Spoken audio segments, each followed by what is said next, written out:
Hello, good morning students. ये question answer तक मैंने ये लेसन नंबर 14 में आपको करा दिया था। अभी ये शब्दों की दुनिया आगे की एक्सरसाइज करते हैं।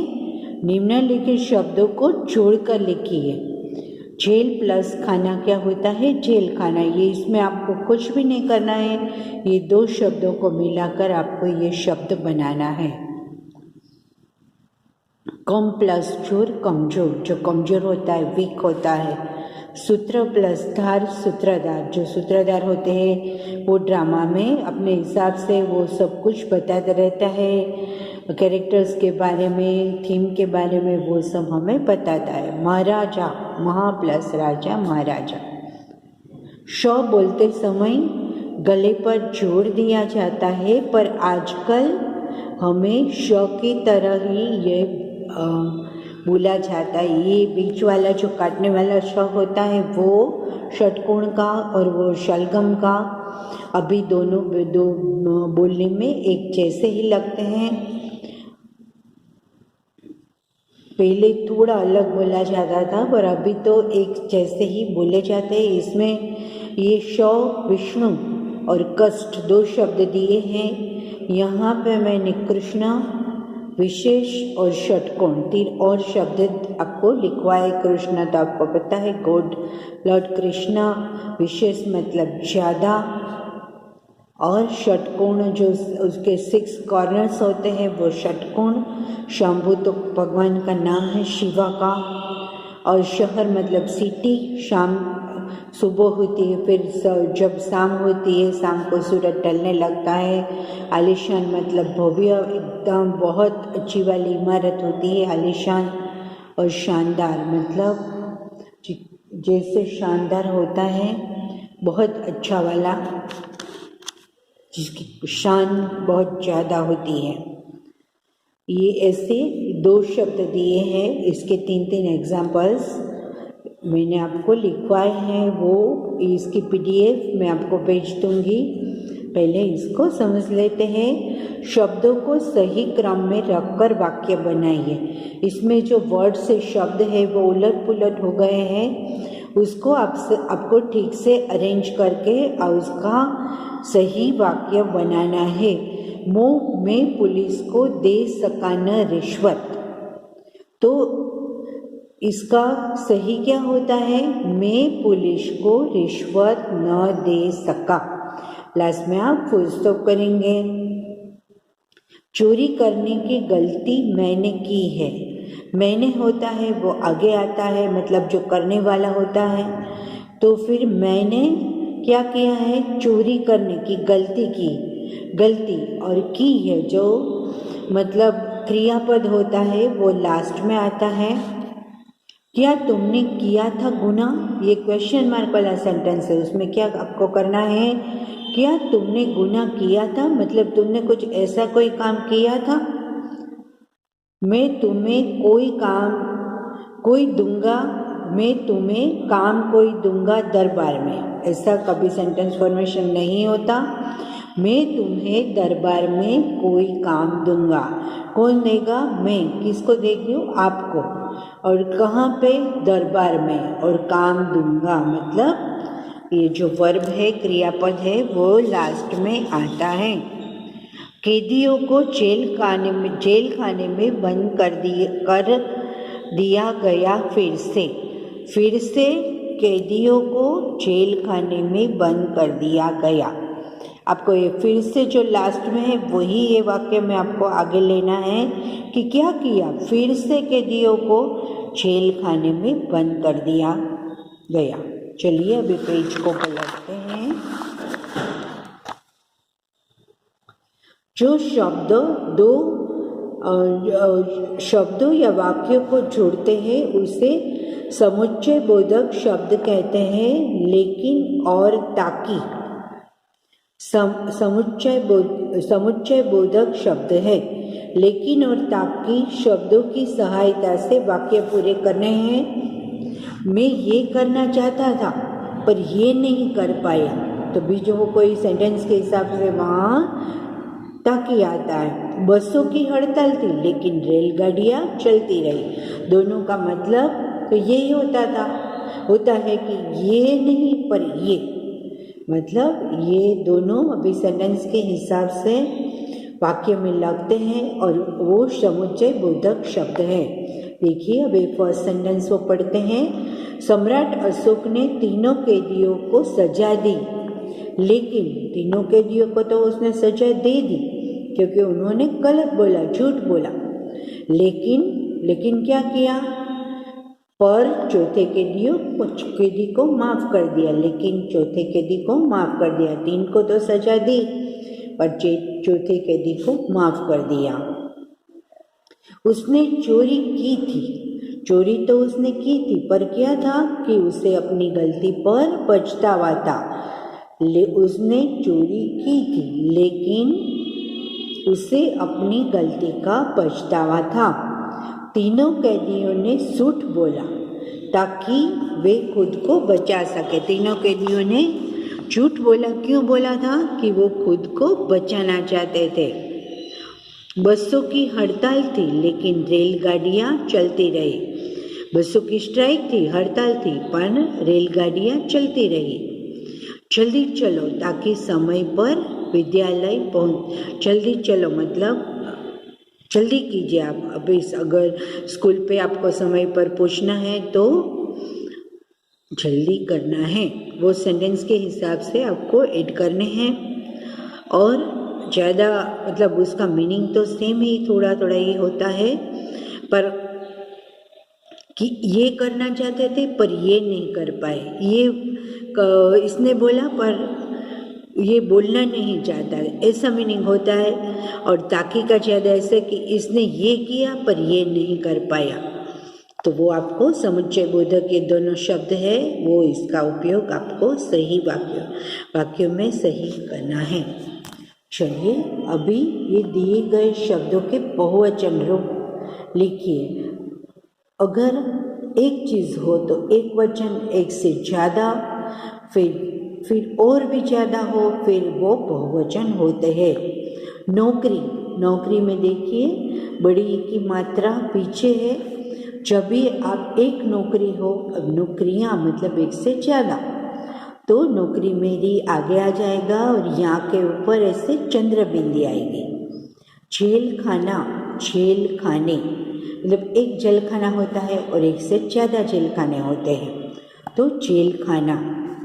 ज़्यादातर ऐसे शब्द में जब बड़ी की मात्रा पीछे होती है वो आगे हो जाती है और यहाँ के ऊपर ऐसे चंद्र बिंदी आती है।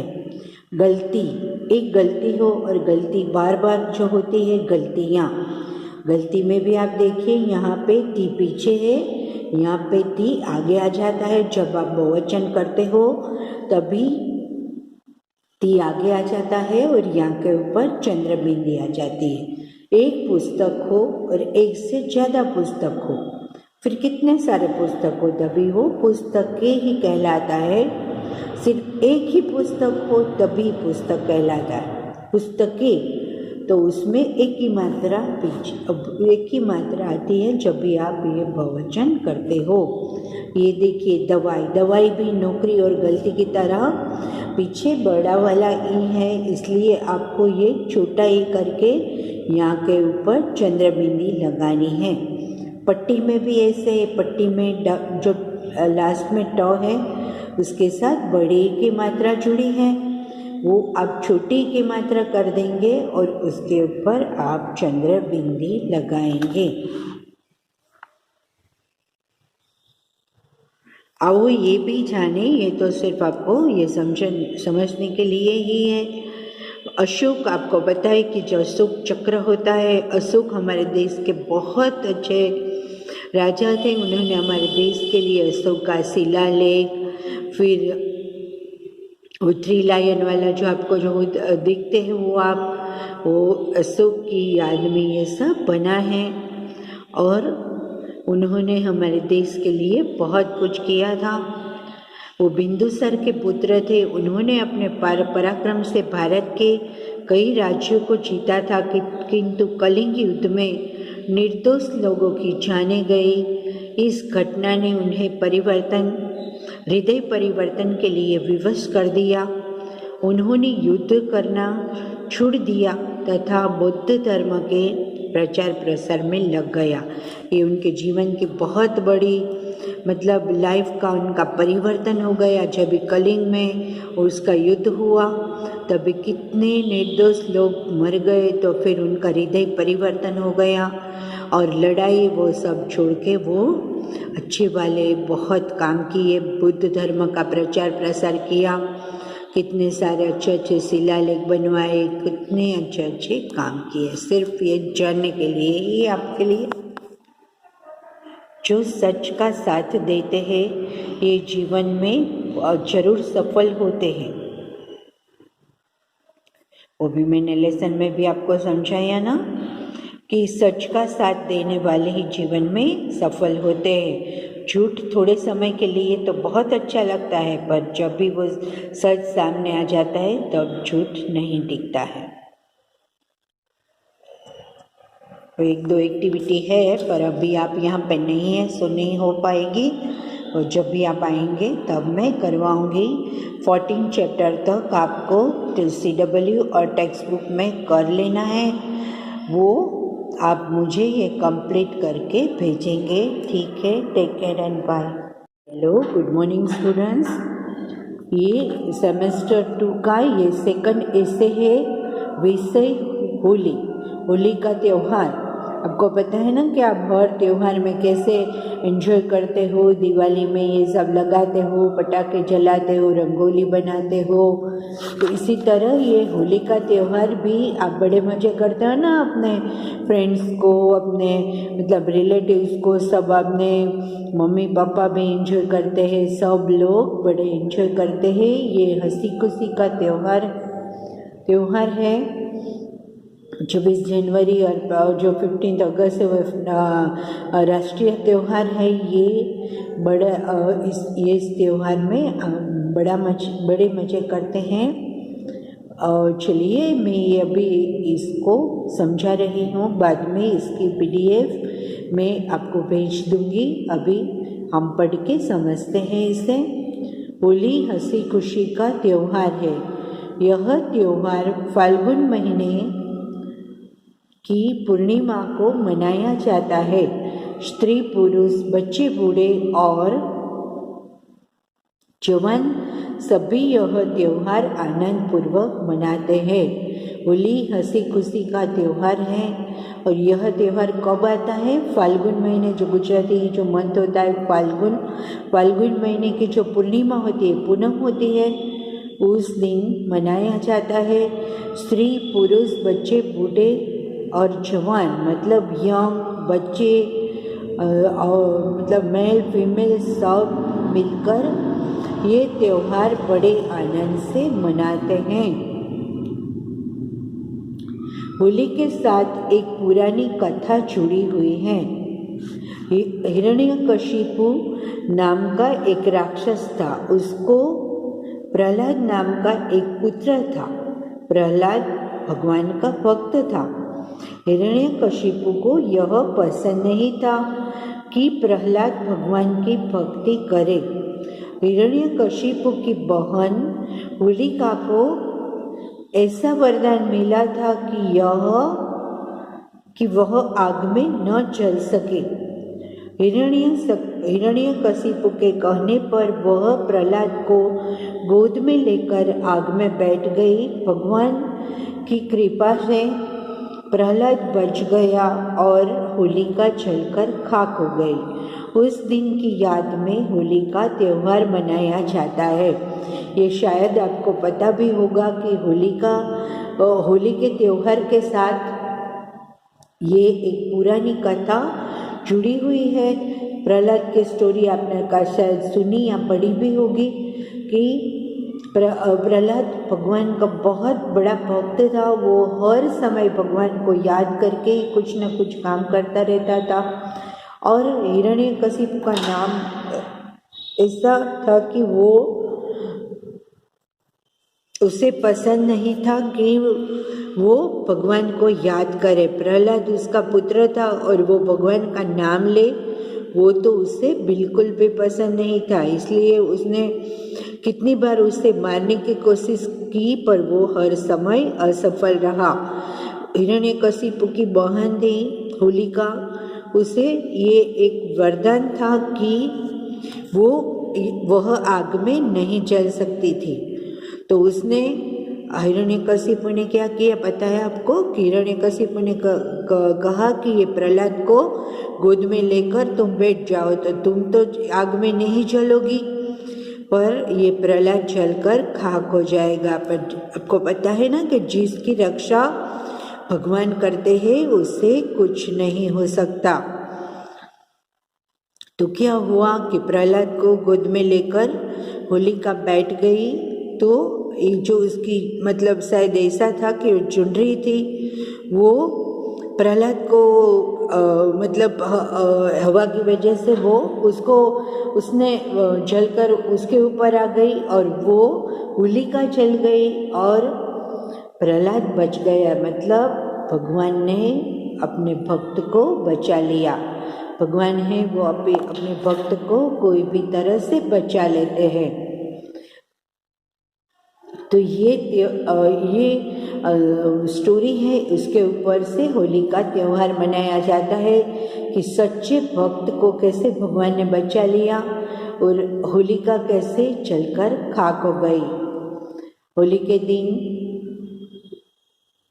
वो होली जलाई जाती है, आपको पता है ना, सब उसके अंदर वो नाले वगैरह डालते हैं, फिर वो कितनी भी चीज़ डालते हैं, अनाज, मतलब वो सब कुछ।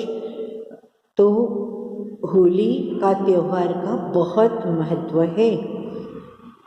होली के दिन स्त्रियां गीत गाती हुई होली की पूजा करती हैं। फिर होली जलाई जाती है। बच्चे बूढ़े सभी मस्त होकर गाने बजाने तथा नाचने लगते हैं।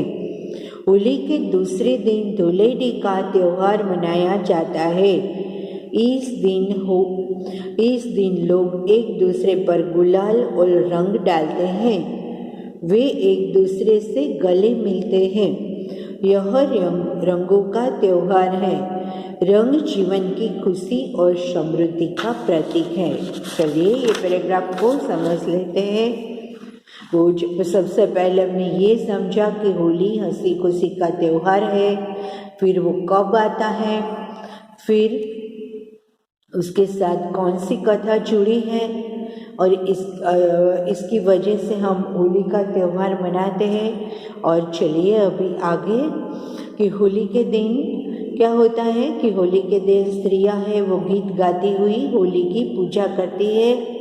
स्त्रियां मतलब जो लेडीज होती है वो गीत गा करके होली की पूजा करती है और फिर बाद में होली जलाई जाती है। और अभी भी आप देखते हैं ना कि सब लोग होली के वो आसपास वो घूमते हैं, उसकी पूजा करते हैं, पानी मतलब डाल के फिर उसकी प्रदक्षिणा करते हैं, वो सब करते हैं। सब गाने बजाने तथा नाचने लगते हैं। वहीं पे जैसे सॉन्ग्स वगैरह बजाए जाते हैं, सब नाचते हुए होली का त्यौहार मनाते हैं। होली के दूसरे दिन धुलेडी का त्यौहार होता है। आपको पता है ना कि होली के दूसरे दिन धुलेडी मनाई जाती है और इस दिन क्या होता है, सब एक दूसरे के ऊपर गुलाल और रंग डालते हैं। वे एक दूसरे से गले मिलते हैं, एक दूसरे के ऊपर डालते हैं, एक दूसरे को सब बात मतलब कुछ भी ऐसे भुलाकर अनबन हो या थोड़ी थोड़ी ऐसे कुछ हो तो उसको भूलकर सब एक दूसरे के गले मिलते हैं, एक दूसरे के ऊपर से प्यार जताते हैं एक दूसरे के ऊपर। यह रंगों का त्यौहार है। ये रंगों का त्यौहार है और रंग है मतलब रंग वो हमारे जीवन की खुशी के साथ जुड़े हुए हैं। रंग जीवन की खुशी और समृद्धि का प्रतीक है। ये पूरी ऐसी की PDF भी मैं आपको भेज दूंगी। चाचा नेहरू होली को राष्ट्रीय त्यौहार मानते थे। वे कहते थे होली के दिन जैसे सभी रंग एक से मिल जाते हैं वैसे ही देश के सभी लोगों को एक होकर रहना चाहिए। चाचा नेहरू आपको पता है ना कि चाचा नेहरू का बर्थडे आप जो बाल दिन के उसके लिए उसको मनाते, बाल दिन के लिए उसको मानकर। चाचा नेहरू का बर्थडे 14 नवंबर है। उनको बच्चे भी बहुत प्यारे थे। जवाहरलाल नेहरू आपको पता है कि वो अपने कोट पे मतलब रोज़ लगाते थे, पता है ना। वो क्या कहते थे कि ये होली का त्यौहार है, वो राष्ट्रीय त्यौहार उसे मानते थे। क्यों? क्योंकि जब सब रंग एक साथ मिलते हैं, उसी तरह हमें भी एक दूसरे के साथ मिलकर रहना चाहिए। जैसे कि बोली अलग हो, कपड़े अलग हो, सब अलग हो ट्रेडिशन, पर हमें एक दूसरे के साथ मिलकर रहना चाहिए, यूनिटी से, एकता से रहना चाहिए। बहुत अच्छा मैसेज है। चलिए अभी ये ऐसे है वो आप अपनी नोटबुक में लिख लेंगे और उसे समझ के आप लर्न करना। और ये essay 2 में मैं पूछने वाली हूँ। ठीक है बेटा, टेक केयर एंड बाय।